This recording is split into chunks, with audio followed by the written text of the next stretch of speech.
everyone, this is Robin, and I hope you're having a fabulous summer. Summer always is the time for us to get lots of fruit, so I am in the fruit card making mood. So I'm going to use this stamp set by Stampin' Up. It's called Tart and Tangy, and I'm using the Stampin' Write markers. A lot of people have questions if these are similar to the Copic markers. They're totally different tools, and yes, I talk with my hands even when nobody can see me. These are more just for basic coloring in. They work great. The Copic markers are just a lot more, I'd say higher quality. They're just different. You'd have to try them out for yourself to see if you like them. Okay, and then I'm using this glue dot stamper thing that I got from Elmer's Glue a couple of weeks ago. I love it. I'm using Prima Flowers, and I'm using the Stampin' Up! Rockabilly paper. I'm not sure if it's in this year's catalog, so if it is, just add it in the comments for the readers. That would be great.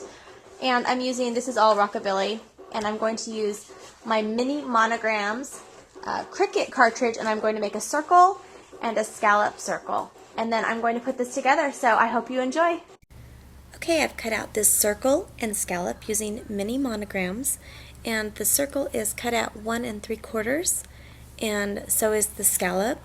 Now I'm using these Stampin' Write markers, and you just apply the ink directly onto your stamp, and I'm doing that with both of these colors. Then when you're done putting the ink on, you just breathe on it. It's called huffing. You just breathe on it, and then you press firmly, and it's a great easy way to add your image using markers. Okay, now I'm using my mono adhesive because it's a small piece of paper. I don't pull out my big ATG gun for small pieces. Okay, now I'm going to just set that aside and get my Rockabilly paper out. Using my Provo Craft paper trimmer, I am going to cut an 8.5 by 11 sheet of cardstock in half. And I'm doing it the long ways, not the short way like you normally do it. And you cut it at 4 1/4, and I'm folding it in half, and I'm going to set that aside.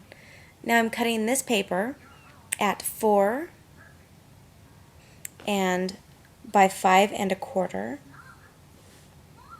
and that's just kind of giving me the layer, and I'm going to be cutting that a little bit shorter in a little bit. So I'm going to put that on my paper and see what it looks like. And what I'm going to do on this card, the base, is open it up, and I am going to cut, here we go, about 1 inch off of it. So I'm going to cut it right about here. So then when you when you close it, it is like that. And what I'm going to do is take this red paper here. I'm going to make this about, I'm going to say 2 inches. Okay.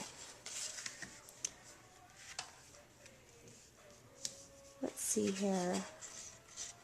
This is going to be a little bit different than I thought. So let me do this again. I'm wasting my paper here. Okay, so 2 inches. And I want to make that 4 1/4, the width 4 1/4, not just 4 inches. Okay. Perfect, I think. And I am creating this card as I go, so I am so sorry that it's not perfect, because I am not a perfect crafter. Okay.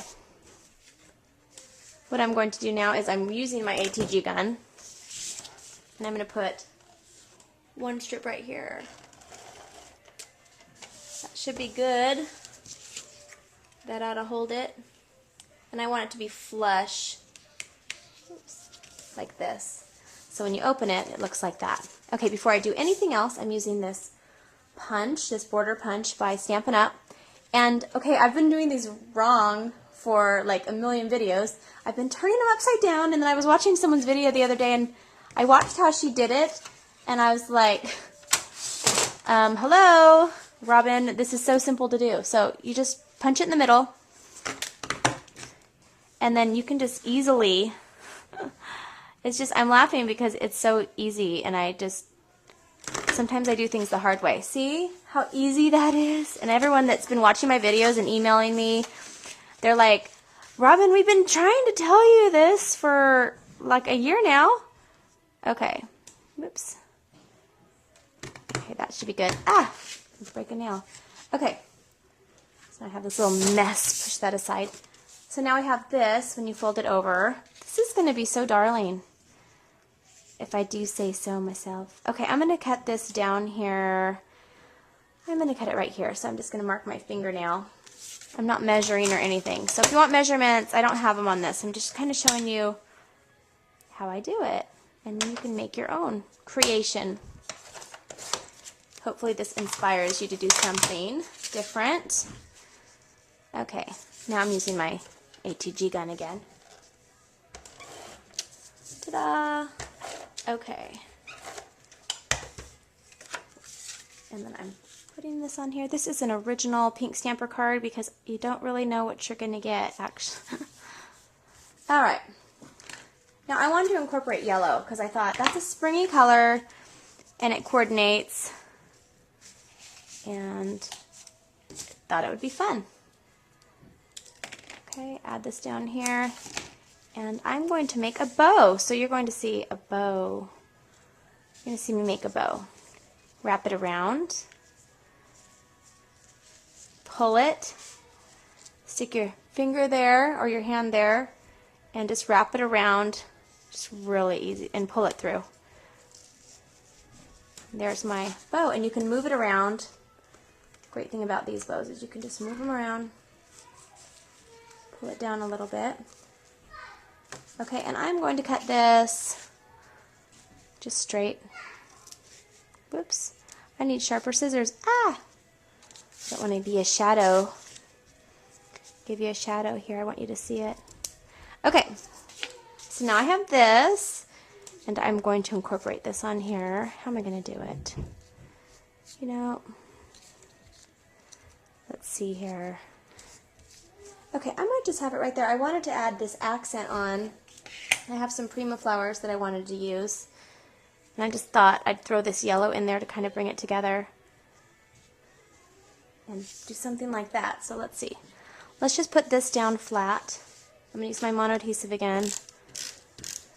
Okay, I'm just going to have this kind of here at an angle a little bit right above the bow. And then I wanted to try that new glue dot stamper that I got from Elmer's Glue, and you just line it up where you want it. Now, I've never done it on a Prima flower, so hopefully I don't mess the whole thing up. Okay, it worked. Hello, holla holla. Stick that there, and all you do is just press it down where you want it without trying to, and okay, I'm going to do that one by hand. Maybe using it on a flower is not a good idea. It works really well on paper. Put that on there. And then actually, let's see here. I'm going to do it one more time. Did I break it? Let me see if I broke it first. Okay. All right, I'm just going to take it off of here and kind of cheat for a second. You know, I'm not sure. There we go. Put it right in the middle of my flower. And now I'm pulling out something that I haven't used in probably over a year. These were huge. I think it was last summer or the summer before. They're called Skittles or Dewdrops.